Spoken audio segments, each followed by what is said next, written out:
Hello everyone, नमस्कार दोस्तों। मेरा नाम है आलोक वाजपेयी। स्वागत करते हैं आप सभी का एसजेआई कंपटीशन क्लासेस में। और आज की क्लास में हम लोग चर्चा करने वाले हैं यूनाइटेड नेशन ऑर्गेनाइजेशन के जनरल सेक्रेटरीज के बारे में चर्चा करने वाले हैं और अंतरराष्ट्रीय जो संगठन है उनके बारे में चर्चा करने वाले हैं। आखिरकार इनसे कैसे कैसे प्रश्न आपके एग्जाम में बन सकते हैं। तो बिल्कुल हर एक प्रश्न बहुत महत्वपूर्ण है। चारों ऑप्शन से रिलेट करके हम लोग बहुत सारे प्रश्न यहाँ पर देखने वाले हैं जो आपके एकदम एग्जाम ओरिएंटेड रहने वाले हैं। और ये प्रश्न आपके एसएससी के एग्जाम्स में, चाहे वो आपका स्टेट लेवल का एग्जाम हो या कोई आपका यूपीएससी लेवल का एग्जाम हो, वहां पर भी आपको ये क्वेश्चन सीधे सीधे वहां पर देखने को मिलते हैं। तो चलिए शुरुआत करते हैं। पहले प्रश्न के ऊपर हम लोग चर्चा करते हैं। पहला प्रश्न आपके सामने है, international criminal court is located in, अंतरराष्ट्रीय अपराध न्यायालय आईसीसी जिसको हम लोग शॉर्ट में कहते हैं, ये कहां पर स्थित है? जेनेवा, वियना, द हेग या न्यूयॉर्क? बहुत ध्यान से समझिएगा। ये जो आपका स्थित है अंतरराष्ट्रीय अपराध न्यायालय, ये अंतरराष्ट्रीय अपराध न्यायालय की अगर हम लोग बात करते हैं तो अंतरराष्ट्रीय अपराध न्यायालय आपका ये द हेग में स्थित है। अब द हेग कहां पर है, एक सवाल ये भी बन सकता है आपका। तो द हेग आपका जो है ये नीदरलैंड में है। कहां पर है भाई? नीदरलैंड में है, याद रखना। नीदरलैंड का कैपिटल हम लोग जानते हैं एम्स्टर्डम है, याद रखना है। वियना ये ऑस्ट्रिया की कैपिटल है, याद रखना बच्चे। ऑस्ट्रिया की कैपिटल वियना है और वियना में एक हेडक्वार्टर है, जरूर याद रखना है, IAEA international Atomic Energy agency है, वियना में इसका हेडक्वार्टर स्थित है, याद रखना है। वियना अगर पूछा जाएगा किस नदी के किनारे है तो आप इजीली बता सकते हैं डेन्यूब नदी के किनारे। तो देखिए कितने सारे क्वेश्चन आपको मिल रहे हैं। न्यूयॉर्क अगर पूछा जाएगा तो हम लोग कह सकते हैं भैया ये हडसन नदी के किनारे आपका न्यूयॉर्क शहर स्थित है।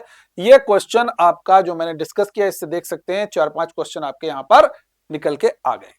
चलिए आगे बढ़ते हैं। क्वेश्चन नंबर नेक्स्ट है, Interpol headquarters is situated in, अंतरराष्ट्रीय जो हम लोग कह सकते हैं इंटरपोल जो है, इंटरपोल का मतलब होता है इंटरनेशनल पुलिस ऑर्गेनाइजेशन। ये कह सकते हैं ना इंटरनेशनल पुलिस ऑर्गेनाइजेशन है, अंतरराष्ट्रीय पुलिस है।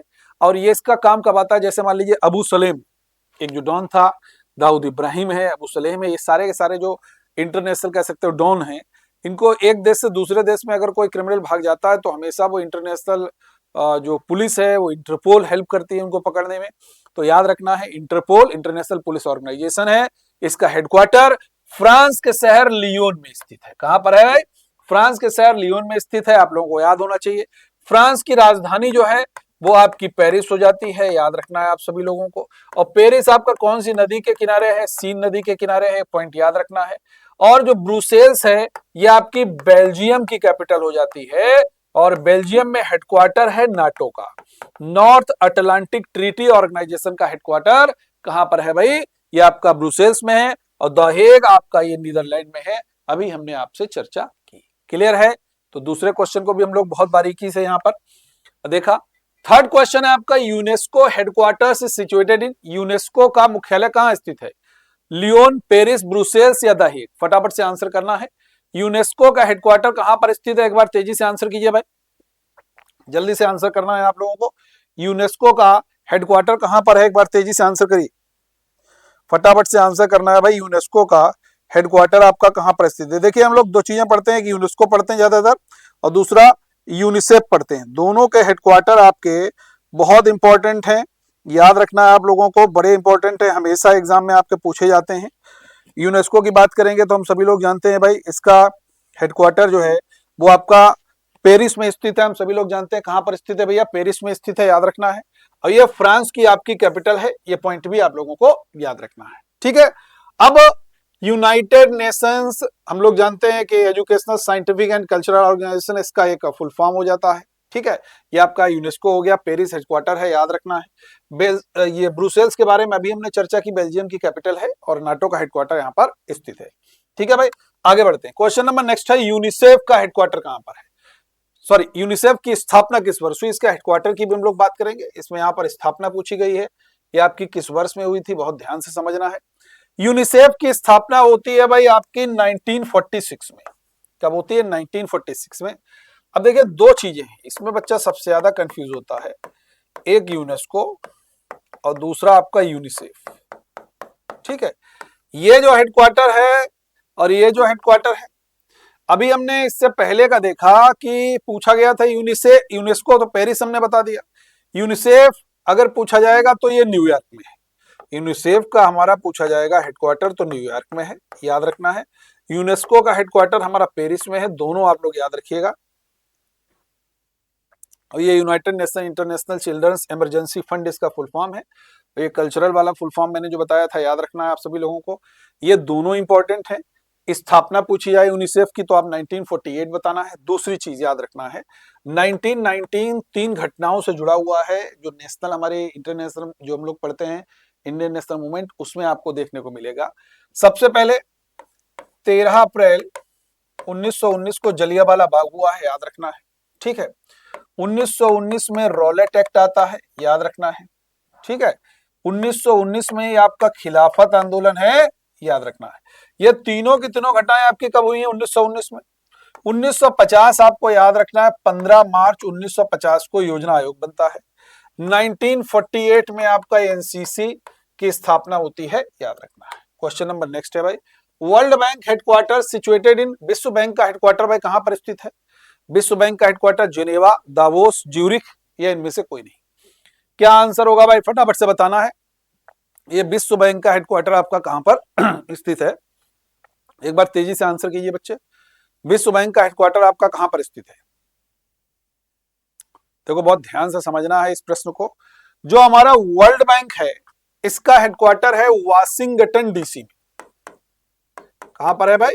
वाशिंगटन डीसी में। अभी जो वाशिंगटन डीसी कहीं पर नहीं है तो हमारा आंसर क्या हो जाएगा? None of this. ये जो डीसी है, इस डीसी का मतलब बहुत बार पूछा गया है, डीसी का मतलब है District of Columbia. District of Columbia इस डीसी का मतलब है, ये पॉइंट आप लोग याद रखना। ज्यूरिख हम लोग जानते हैं, ये स्विट्जरलैंड में, स्विट्जरलैंड में। और जेनेवा हम लोग जानते हैं, ये भी स्विट्जरलैंड में। द हेग हमारा जो है वो नीदरलैंड में है, और जेनेवा आपका स्विट्जरलैंड में है, याद रखना है, ठीक है। क्लियर है भाई? इंपॉर्टेंट है, याद रखना है वाशिंगटन के बारे में। वर्ल्ड बैंक का हेडक्वार्टर वाशिंगटन में है। वाशिंगटन अगर पूछा जाएगा किस नदी के किनारे है तो आप कहिएगा भैया पोटोमैक नदी के किनारे है। और अमेरिका की राजधानी भी कहां पर है आपकी? वाशिंगटन में है, याद रखना है। क्वेश्चन नंबर नेक्स्ट है भाई, World Trade Organisation was established in, विश्व व्यापार संगठन की स्थापना कब हुई? 1997, 1990, 1995 या 1988? फटाफट से आंसर करना है। करेक्ट आंसर भाई आप लोगों का क्या होगा? जल्दी से आंसर करना है।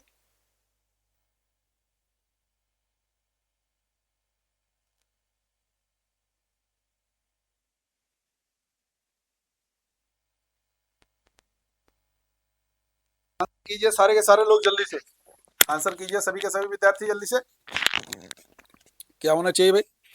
बढ़िया क्वेश्चन है। देखिए विश्व व्यापार संगठन, और जब भी हम लोग डब्ल्यूटीओ की बात करते हैं, डब्ल्यूटीओ का बेसिकली जो इनिशियल नाम था वो था GATT, general agreement on tariff and trade.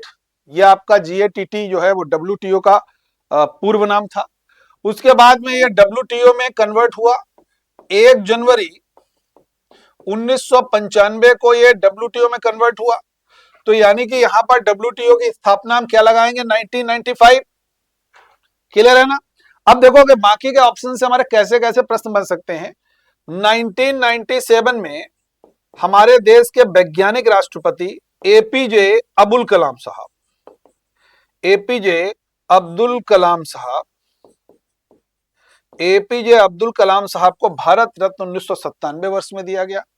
1990 में डॉक्टर भीमराव अंबेडकर को भारत रत्न से नवाजा गया। और 1988 में आपका security exchange board of India यानी कि सेबी की स्थापना 1988 में की गई, याद रखना है।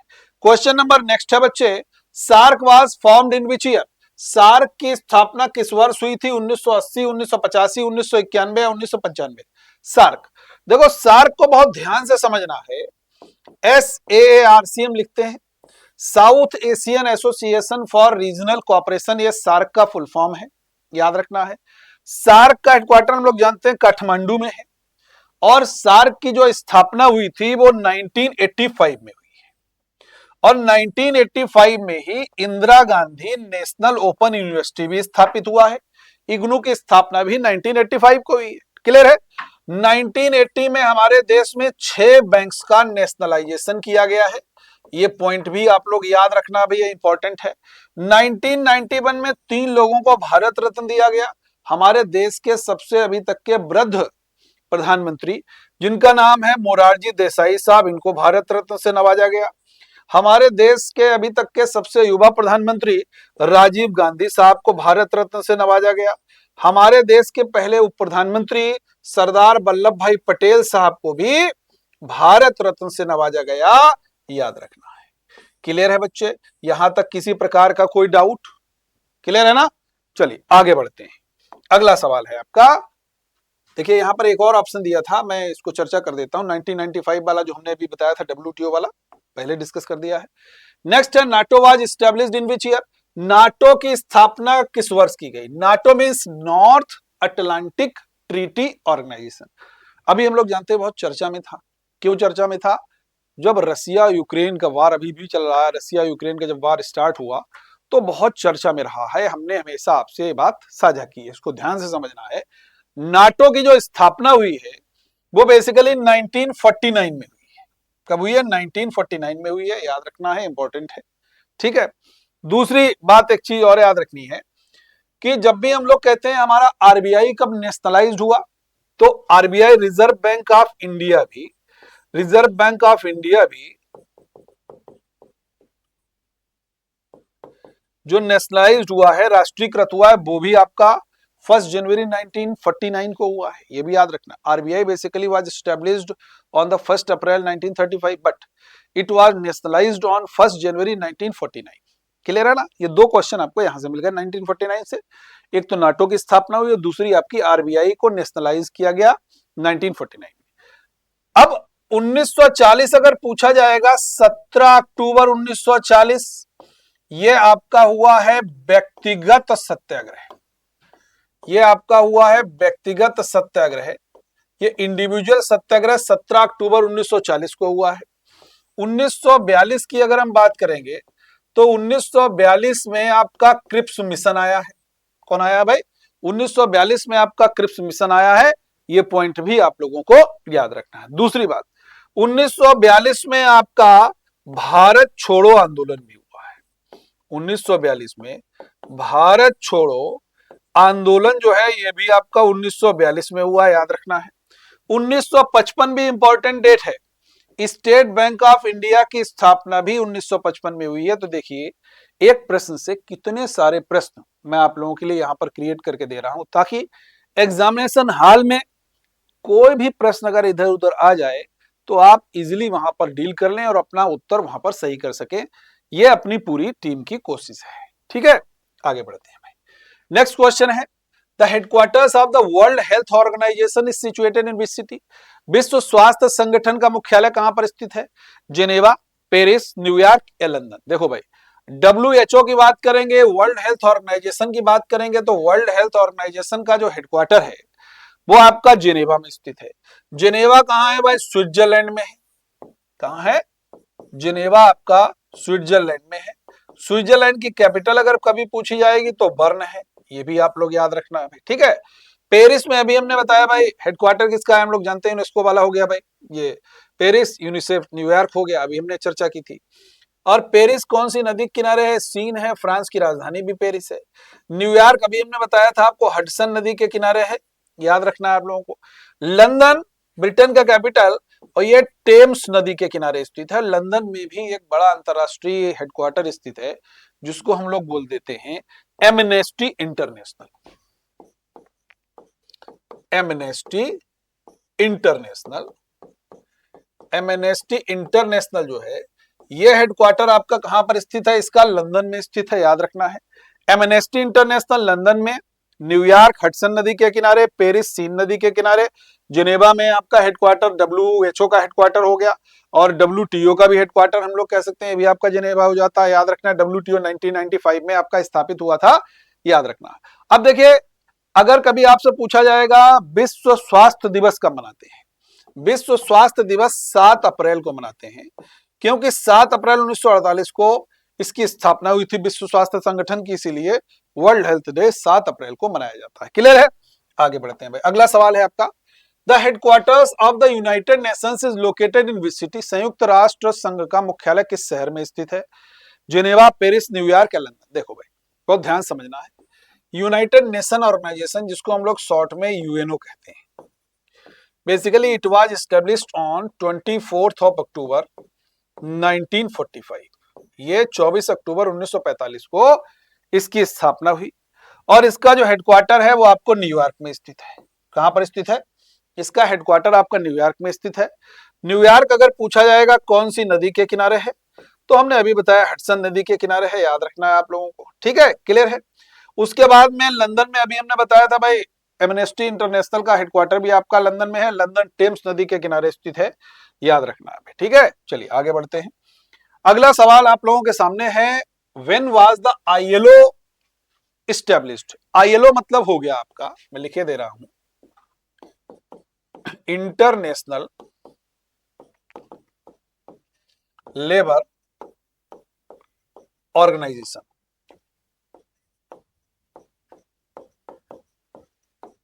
इंटरनेशनल लेबर ऑर्गेनाइजेशन, जिसको हिंदी में हम लोग कह देते हैं अंतरराष्ट्रीय श्रम संगठन।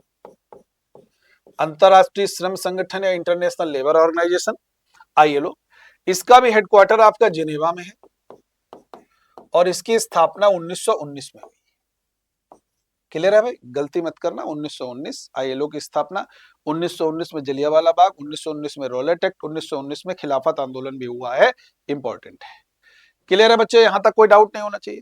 1942 भी इंपॉर्टेंट है, हम लोग जानते हैं क्रिप्स मिशन आया।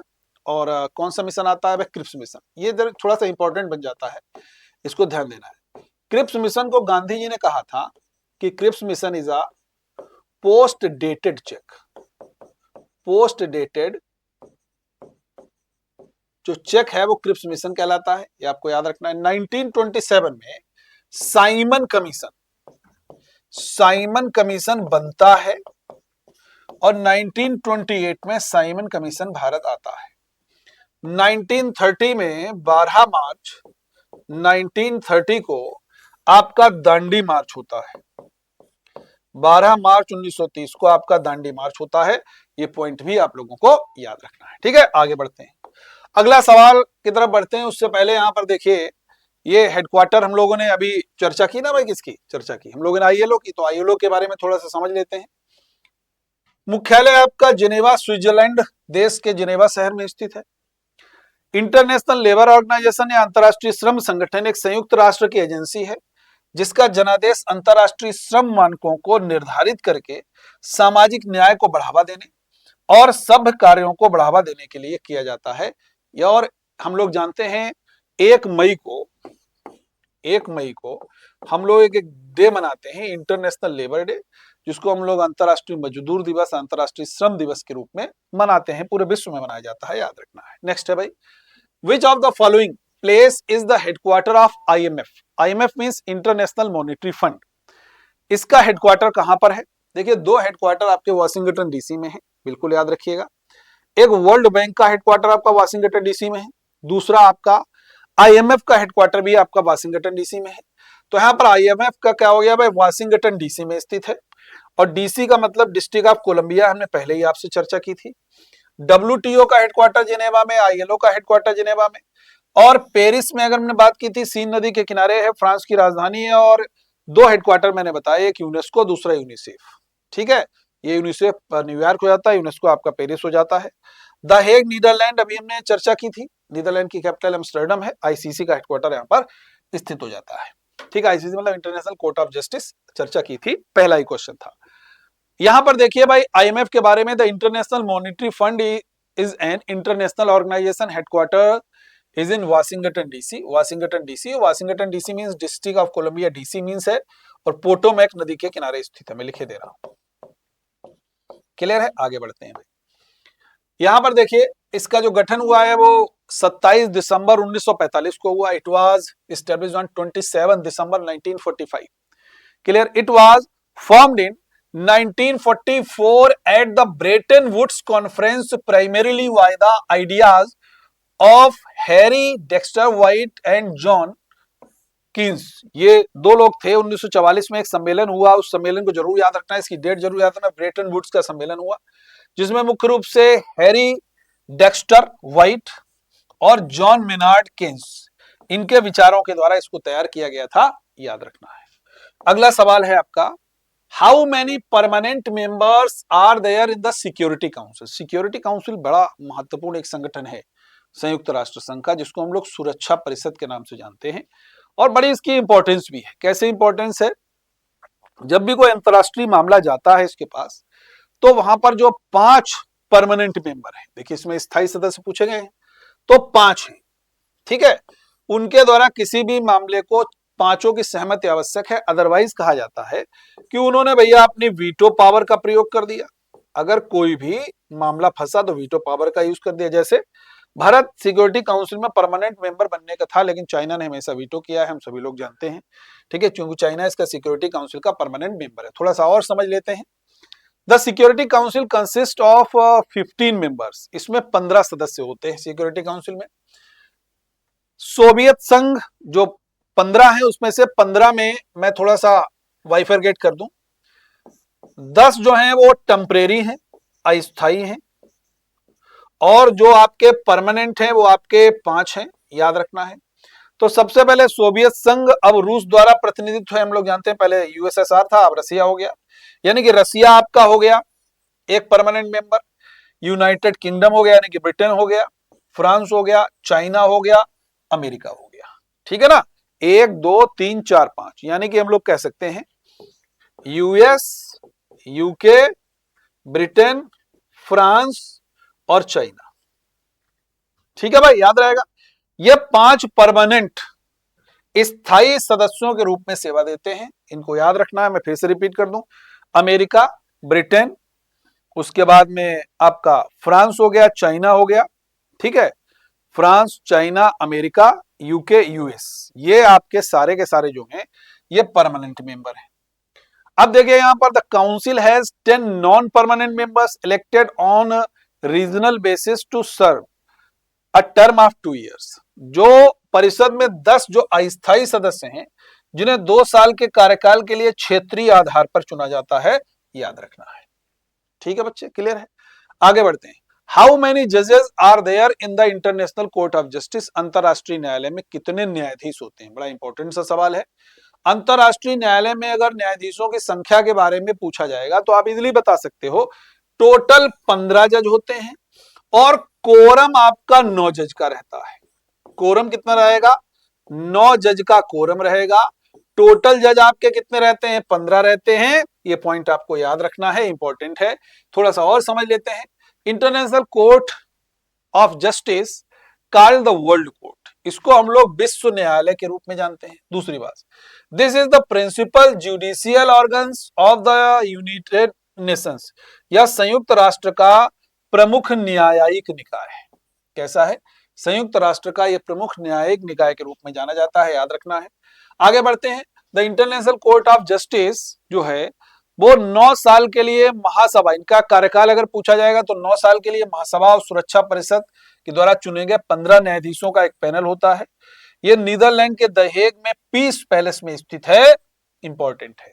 तो देखिए कितने सारे सवाल मिल गए। 15 जज होने चाहिए, 9 जजों का कोरम होना चाहिए। कहां पर है भाई, हम लोग नीदरलैंड पीस पैलेस में है, और आईसीजे में 9 साल के लिए महासभा सुरक्षा परिषद के द्वारा चुने गए, यानी कि जज का कार्यकाल भी आ गया आपका 9 साल। ठीक है, अगला सवाल है, who was the first Indian to be the president of united general assembly. UN महासभा के अध्यक्ष बनने वाले पहले भारतीय कौन है, नटवर सिंह, कृष्ण मेनन, या विजय लक्ष्मी पंडित, या रोमेश भंडारी। यहां पर अगर आप बात करोगे तो पंडित नेहरू की बहन थी विजय लक्ष्मी पंडित, ये आपके संयुक्त राष्ट्र महासभा में अध्यक्ष बनने वाले ये पहले भारतीय थे, ये सभी हम लोग जानते हैं। ठीक है भाई, याद रखना है। अगला सवाल की तरफ बढ़ते हैं, उससे पहले समझ लीजिए, the only one in which all member nation have equal representation and the main deliberative policy making and representative organ of the UN, यानी कि एकमात्र जिसमें सभी सदस्य देशों का समान प्रतिनिधित्व है, और संयुक्त राष्ट्र के मुख्य विचार विमर्श के लिए, नीति निर्माण के लिए और प्रतिनिधि करने के लिए एक अंग है। इसको हम लोगों को याद रखना है, जिसका नाम है जनरल असेंबली।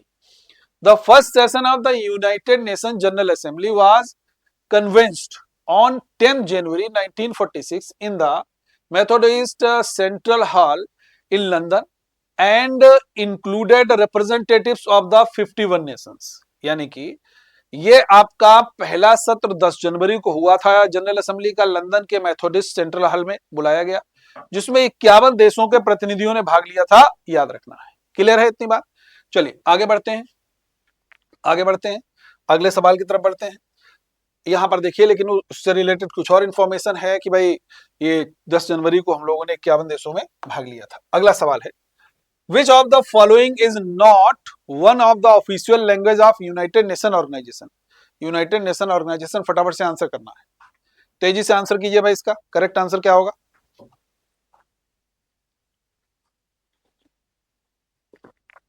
देखो भैया, कौन यूएनओ की आधिकारिक भाषाओं में से एक नहीं है? बहुत अच्छा से एक फार्मूला मैं बताता हूं, उससे आप फाइंड आउट कर लोगे। फार्मूला है अचार खाओ फ्रेश, ट्रिक है फ्रेश अचार, ठीक है, याद रखना है। फ्रेश से हो गया आपका फ्रेंच लैंग्वेज, सा हो गया आपका स्पेनिश लैंग्वेज, अचार में दो छोटे आ रहे हैं, एक से हो गया अरबी और दूसरे से हो गया अंग्रेजी, और चार में चा से हो गया चीन, और आ से आपके रशियन हो गया, ठीक है, याद रखना है। अब देखो, फ्रेंच, स्पेनिश, अरबी, अंग्रेजी, चाइनीज, रशियन हो गया ये लैंग्वेज। अब इसमें देखो भाई, फ्रेंच आ गया हमारा इस कॉन्सेप्ट में, स्पेनिश आ गया इस कॉन्सेप्ट में, अरेबिक आ गया इस कॉन्सेप्ट में, बस इटालियन कहीं पर इसकी ऑफिशियल लैंग्वेज नहीं है। बात समझ में आ गई? क्लियर है? अब देखो, इसको थोड़ा सा और एलिब्रेट कर देते हैं। United, the headquarter of the United nation is in Manhattan, New York city. Manhattan में, न्यूयॉर्क सिटी में। दूसरा पॉइंट समझिए, 6 भाषाओं को राजभाषा स्वीकृत किया है, जिसमें अरबी भाषा है, चीनी भाषा है, अंग्रेजी भाषा है, फ्रांसीसी भाषा है, रूसी भाषा है, स्पेनी भाषा है। मैंने जो ट्रिक बताई, फ्रेश अचार याद रखना है, फ्रेश से फ्रेंच और फ्रेश सा में स्पेनिश हो गया, अचार में बड़ा है तो दो छोटा आएंगे, एक से अरबी है, दूसरा से अंग्रेजी है, और चार बचा तो चार में चा से चीन आ जाएगा, रा से रूस हो जाएगा। तो इसको आप लोग याद कर सकते हो फ्रेश अचार के माध्यम से। परंतु इनमें से केवल 2 भाषाओं को संचालन भाषा माना जाता है, वो आपकी अंग्रेजी है और फ्रेंच है, जिसमें कार्य किया जाता है। मान्यता प्राप्त तो 6 हैं, लेकिन जिसमें वर्किंग होती है वो आपकी 2 हो जाती हैं, अंग्रेजी और फ्रांसीसी। क्लियर है? आगे बढ़ते हैं, अगला सवाल है, which specialised agency of United nation organisation lists world heritage site. बहुत ध्यान से आंसर कीजिए भाई सारे लोग, इसका करेक्ट आंसर क्या होगा? देखो बच्चे, बहुत ध्यान से समझिएगा, इंपॉर्टेंट क्वेश्चन है। यूनाइटेड नेशन ऑर्गेनाइजेशन की एक एजेंसी है जिसको हम लोग कहते हैं यूनेस्को। ये विश्व धरोहर सूची, जानते हैं ना, विश्व धरोहर सूची जारी करता है। जितने भाई वर्ल्ड हेरिटेज साइट है, इंडिया के भी बहुत सारे हैं, वो सब आपका यूनेस्को के द्वारा जारी किया जाता है, ठीक है। WTO मतलब क्या हो गया? World Trade Organisation. It was established on 1 January 1995। Clear है? आगे बढ़ते हैं, नेक्स्ट क्वेश्चन की तरफ बढ़ते हैं, उससे पहले यहां पर समझ लेते हैं थोड़ा सा। The United Nations Educational, scientific and cultural Organisation is a specialised agency for the United Nation based in Paris. यानी कि यहां पर देखिए, यूनेस्को का फुल फॉर्म दिया गया है, United Nation Educational, scientific and cultural Organisation, UNESCO का फुल फॉर्म है, याद रखना है। इसमें हो सकता है ये पूछ दिया जाए, what is stand for S, what is stand for E UNESCO में। इस तरीके से भी आपका एब्रीविएशन से भी सवाल बन सकता है। हेडक्वार्टर पेरिस में है, फ्रांस में। स्थापना 4 नवंबर 1946 को की गई थी। ये आपके सब बड़े बेहतरीन क्वेश्चन निकल के आ रहे हैं। अगला क्वेश्चन की तरफ बढ़ते हैं, उससे पहले थोड़ा सा और जान लेते हैं। संयुक्त राष्ट्र बाल कोष, जिसको हम लोग अभी हमने बात की भाई, ये जो है United Nations Children's Fund, originally जो यूनिसेफ की बात की गई है, यह मूल रूप से संयुक्त राष्ट्र बाल जो आपातकालीन निधि के रूप में जाना जाता है, और राष्ट्र महासभा द्वारा 11 दिसंबर 1946 को बनाया गया था, ठीक है। इसका मुख्यालय हम लोग जानते हैं यूनिसेफ वाला, ये एक का न्यूयॉर्क हो जाता है, यूनेस्को का पेरिस हो जाता है, यूनिसेफ का मुख्यालय न्यूयॉर्क हो जाता है, याद रखना है, ठीक है। अगला सवाल है, Who of the following was the United Nations Organization first Secretary General from African continent? बहुत बढ़िया सवाल है, सोच के आंसर कीजिए भाई।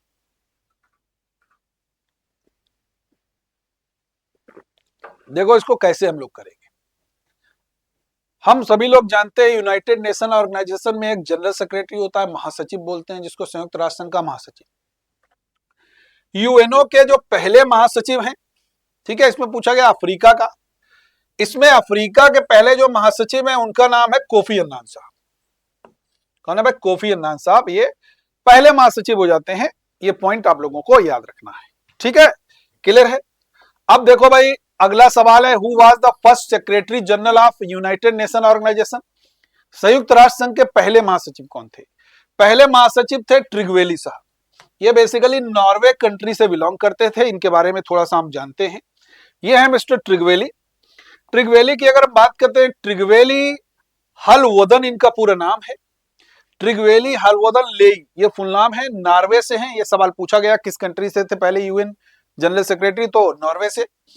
एक राजनीतिज्ञ थे, वहां के एक लेबर लीडर थे, सरकारी अधिकारी और एक लेखक थे, जो कि यूनाइटेड नेशन ऑर्गेनाइजेशन के पहले जनरल सेक्रेटरी बनते हैं। अगला सवाल है आपका, who secretary general of the United Nations belong to Sweden? कौन से संयुक्त राष्ट्र संघ के महासचिव स्वीडन से बिलोंग करते थे?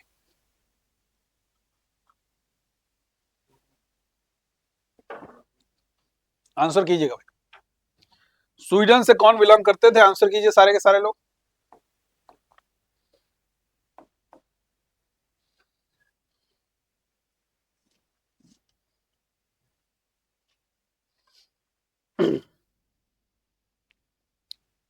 बढ़िया सवाल है, देखिए ध्यान से समझना है।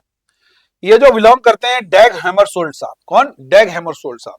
इनके बारे में थोड़ा सा हम समझेंगे, लेकिन उससे पहले एक और क्वेश्चन लेंगे इनसे related. Whose general secretary of UNO got Nobel prize in 1961? So the answer will be Dag Hammarskjold. ये दोनों आपका क्रेडिट जाता है डैग हैमरशोल्ड साहब को। अब ये है हमारे डैग हैमरशोल्ड साहब। डैग हैमरशोल्ड साहब के बारे में जानते हैं। डैग हैमरशोल्ड अग्ने कार्ल हेम्सकोल्ड के नाम से जानते हैं हम लोग इनको।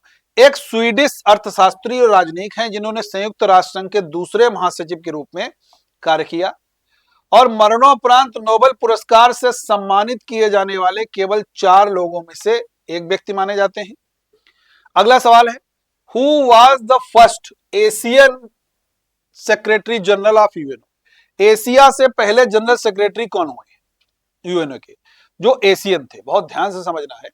फर्स्ट एशियन जो आपके जनरल सेक्रेटरी बने यूएनओ के, वो थे आपके यूथांट। यूथांट बेसिकली रिलेटेड टू म्यांमार, और म्यांमार का अर्लियर नेम था बर्मा। तो हम लोग कह सकते हैं बर्मा से रिलेटेड थे, और म्यांमार हमारे एशिया का पार्ट है। So we can say the first Asian general secretary of UNO. Clear है? हालांकि Ban Ki Moon is also belong to Asian country, but U Thant was the first general secretary from the Asian country. Clear है? तो इसीलिए यहां पर पूछा गया है पहला, तो हमारा आंसर यूथांट होगा, याद रखना है। यूथांट साहब ये हैं, बर्मा के हैं, इनके बारे में जानते हैं। यूथांट एक बर्मा के कह सकते हैं एक डिप्लोमेट है, राजनयिक है, और 1961 से लेकर के 71 तक यूएनओ के 3rd जनरल सेक्रेटरी थे, जो इस पद को संभालने वाले पहले गैर यूरोपीय थे। ये बड़ा इंपॉर्टेंट पॉइंट है। The first non European to hold the position, यानी कि इनसे पहले के जितने भी जनरल सेक्रेटरीज आए वो सारे के सारे यूरोपियंस थे। He was the first who was non European, belong to Burma, and Burma is in Asia. Clear? चलिए आगे बढ़ते हैं। नेक्स्ट क्वेश्चन आपके सामने है, who was the general secretary of United nation organisation belong to Austria? बहुत बढ़िया सवाल है। Ban Ki Moon, Kurt Waldheim, Kofi Annan, none of these. कौन से ऑस्ट्रिया से बिलोंग करते थे? Austria is a European country. Austria capital is Vienna, and International Atomic Energy Agency Organisation जो है हेडक्वार्टर सिचुएटेड इन वियना, हम सभी लोग जानते हैं।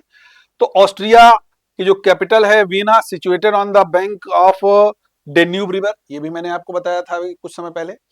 तो ऑस्ट्रिया से आपके कुर्ट वाल्डहीम है, क्योंकि ये तो आपके अफ्रीकन है, घाना से रिलेट करते हैं।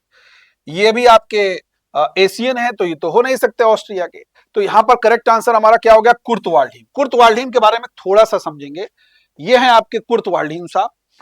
कुर्ट वाल्डहीम साहब के बारे में जानते हैं। कुर्ट वाल्डहीम ये आपके एक ऑस्ट्रियाई राजनयिक और राजनीतिज्ञ हैं, यानी कि ये भी एक डिप्लोमेट है और एक पॉलिटिशियन है ऑस्ट्रिया के।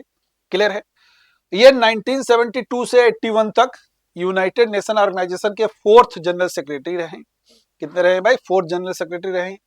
और 1986 से 92 तक ऑस्ट्रिया के ये राष्ट्रपति भी रहे। एक इंपॉर्टेंट पॉइंट है कि ऑस्ट्रिया के भैया राष्ट्रपति भी रहने वाले हैं कुर्ट वाल्डहीम साहब।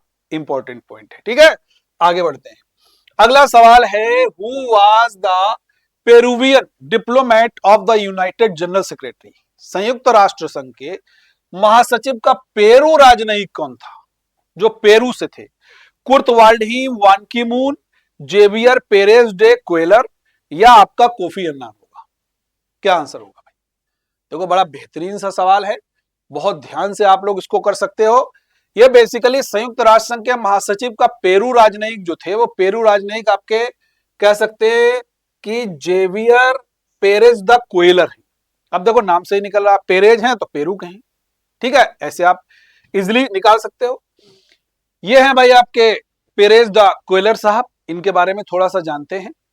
Basically who served as the 5th secretary general of United nation from 1 January 1982 to 1991। Clear है? 1982 से 1991 के बीच में महासचिव रहे।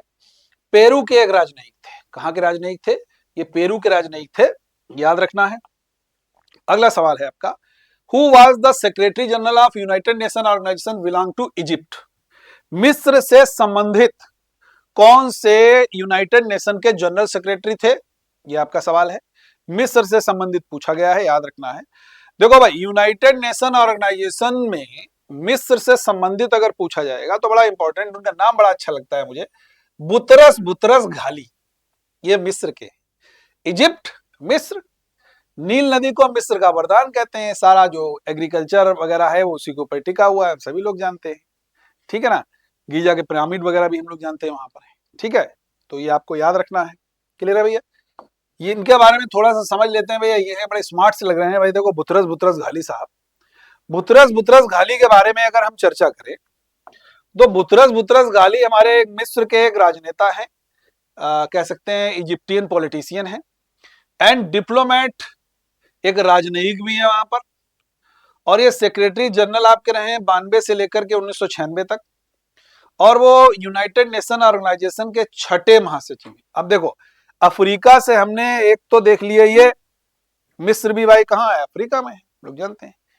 और एक हमने देख लिया घाना, कोफी अन्नान साहब। कोफी अन्नान भी आपके, वो भी आपके अफ्रीकन हो जाते हैं। तो अफ्रीका से 2 हो गए, एक तो आपके बुतरस बुतरस घाली साहब हो गए और दूसरे कोफी अन्नान साहब हो गए, ठीक है। क्वेश्चन कैसे भी बन सकता है, याद रखना है। और अगर हम घाली साहब की बात करें, he was an academic and farmer vice foreign minister of Egypt. ये मिस्र के एक पूर्व उप विदेश मंत्री के रूप में भी कार्य कर चुके थे। नेक्स्ट है क्वेश्चन, हु वाज को recipient of the 2001 Nobel piece Prize? 2001 के नोबेल शांति पुरस्कार के सह प्राप्तकर्ता कौन थे? वान की मून, कोफी अन्नान, यूथांट या डैग हैमरशोल्ड? देखो भाई, 2001 में जो शांति के क्षेत्र में नोबेल पुरस्कार दिया गया, उसमें जो सह प्राप्तकर्ता थे वो आपके थे कोफी अन्नान साहब। कोफी अन्नान को दिया गया था उनके साथ में, तो सह प्राप्तकर्ता थे कोफी अन्नान साहब, याद रखना। ये है भैया कोफी अन्नान, ठीक है। कोफी अन्नान बेसिकली ये घाना से बिलोंग करते हैं। कोफी अत्ता अन्नान इनका पूरा नाम है। ये घाना के एक डिप्लोमेट थे, याद रखना है।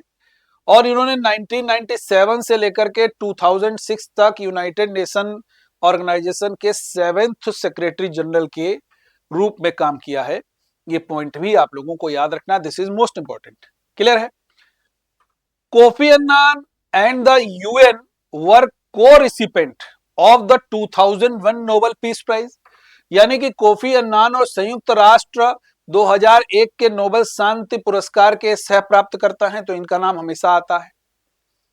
क्लियर है? यहां तक कोई डाउट नहीं होना चाहिए किसी भी बच्चे को, ठीक है भाई। आगे बढ़ते हैं। 28 नंबर क्वेश्चन है, who was the secretary general of United Nation belong to South Korea? दक्षिण कोरिया से संबंधित संयुक्त राष्ट्र संघ के महासचिव कौन थे? तो दक्षिण कोरिया से संबंधित संयुक्त राष्ट्र संघ के महासचिव आपके वान की मून है। देखो अभी हमने बताया था हमारे यूथांट साहब बर्मा के थे। बर्मा भी एशिया का है, एशिया में है, और आपका साउथ कोरिया भी एशिया में है, ठीक है ना। लेकिन पहले एशियन पूछा जाए तो यूथांट का नाम लेना है, और दूसरे एशियन में आप वान की मून का नाम लगा सकते हो, कोई भी दिक्कत नहीं है। ये नॉर्थ कोरिया से थे। ये है भैया वान की मून महोदय। वान की मून एक South Korean politician and diplomat है, who was the 8th secretary general of United nation from January 2007 to 2016, यानी कि 2007 से 16 तक ये यूनाइटेड नेशन ऑर्गेनाइजेशन के 8वें नंबर के महासचिव रहे हैं, याद रखना है। क्लियर है भाई? आगे बढ़ते हैं। यहां पर देखिए, before becoming secretary general, one Ki moon was a career diplomat in south Korea's ministry of foreign affairs and in United Nations. महासचिव बनने से पहले वान की मून दक्षिण कोरिया के विदेश मंत्रालय और संयुक्त राष्ट्र में एक करियर राजनयिक के रूप में अपनी सेवा भी दी है, याद रखना है। नेक्स्ट क्वेश्चन भाई, 29 नंबर क्वेश्चन है। Presently secretary general of the United Nation related to which country? Antonio Guterres है, हम सभी लोग जानते हैं। बेसिकली एंटोनियो गुटेरेस कहां से बिलोंग करते हैं, आप लोगों को बताना है। जल्दी से आंसर कीजिए भाई, एंटोनियो गुटेरेस कहां से बिलोंग करते हैं? ये बेसिकली पुर्तगीज है, ठीक है।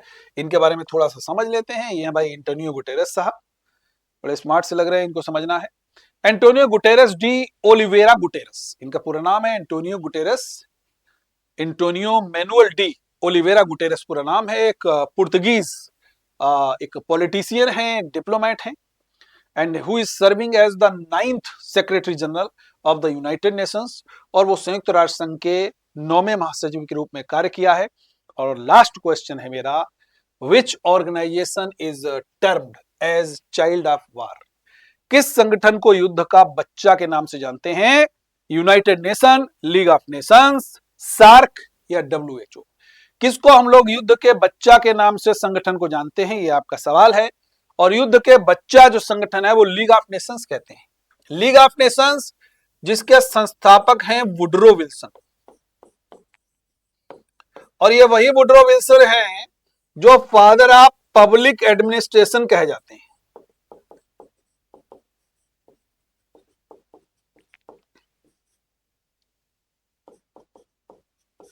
फादर ऑफ पब्लिक एडमिनिस्ट्रेशन, जिसको हम लोग हिंदी में कहते हैं लोक प्रशासन। लोक प्रशासन का जनक भी इनको कहा जाता है, याद रखना है। तो युद्ध का बच्चा लीग ऑफ नेशंस को कहा जाता है, याद रखना है।